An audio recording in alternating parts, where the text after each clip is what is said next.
kasama ang new best ever Sunsilk.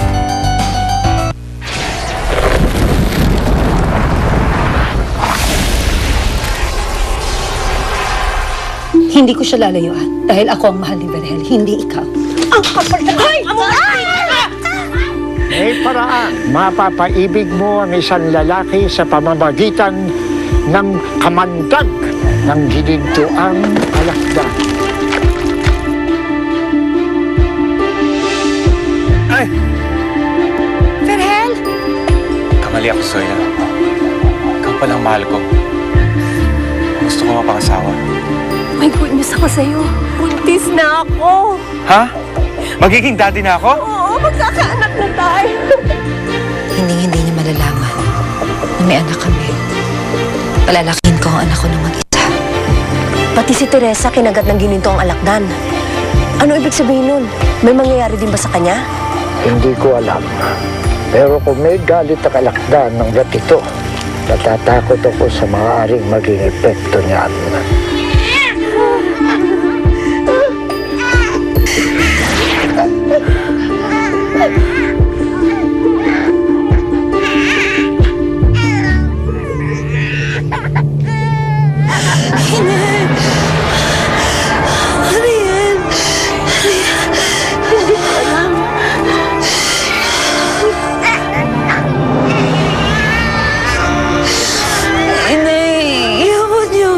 Sa akin.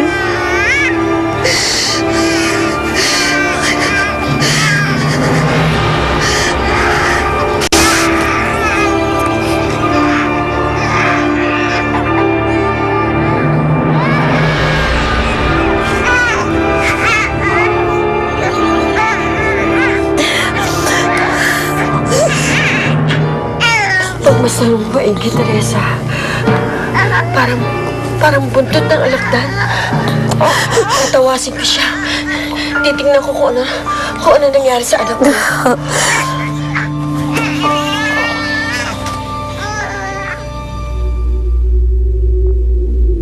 Naisumpa ang anak mo. Sumpa ng kakaibang alakdan.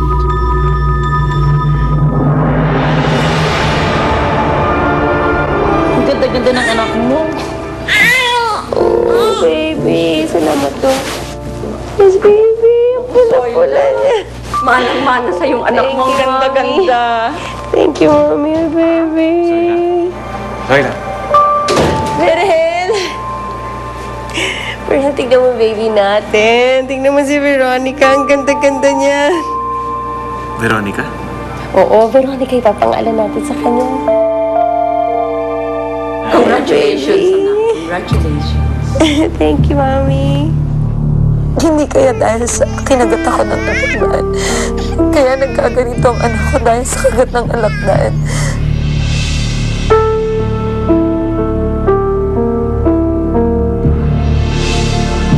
Anong gagawin natin? Dalhin kaya natin sa doktora? Hindi, ayoko. Kapag dinala natin siya sa doktor, magkakaguluhan siya ng mga tao. Pag-eksperimentohan siya, hindi, ayoko, ina. Hindi dadanasin ng anak ko yun. Tusungin ka o kagating ka. Hindi, ina. Anak ko siya at ako ang kanalina. Protection ko siya.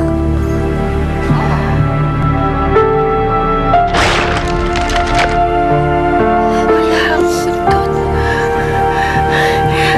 Siguro pag kalmado siya, nawawala ang buntot. Inay, ilihim natin ang kalagayan ng anak ko. Walang sino man ang makakaalam kung ano ang kalagayan niya. Aling Ising? Aling Ising?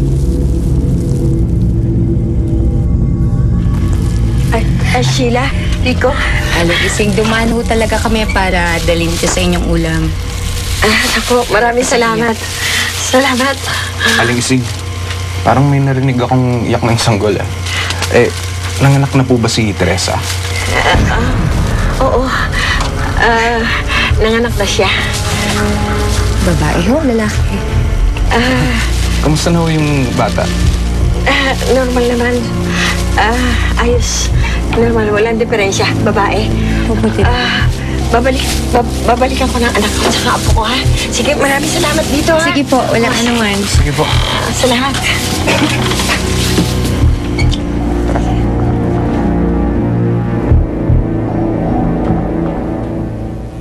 Teresa, alam na ng mga kapitbahay natin na nanganak ka.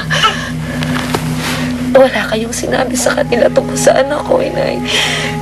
Siyempre, wala. Kalmado na siya. Siguro, kalmado siya pagka nasa sayo siya. Payapa. Inay, payapa siya dahil kasama niya ako. Nagiging payapa ang anak ko dahil sa pagmamahal ko, inay. Kaya bubusugin ko ng pagmamahal si Adana. Adana? Kapangalan ng yumao mong lola? Opo, inay. At tingnan niyo siya. Oo. Kasing ganda siya ni Lola, hindi ba? Inay, gagawin ko ang lahat para maging normal ang buhay niya. Magiging normal ang buhay ng anak ko. Magiging normal ang buhay ni Adana. Kahit na meron pa siyang buntot ng anak na.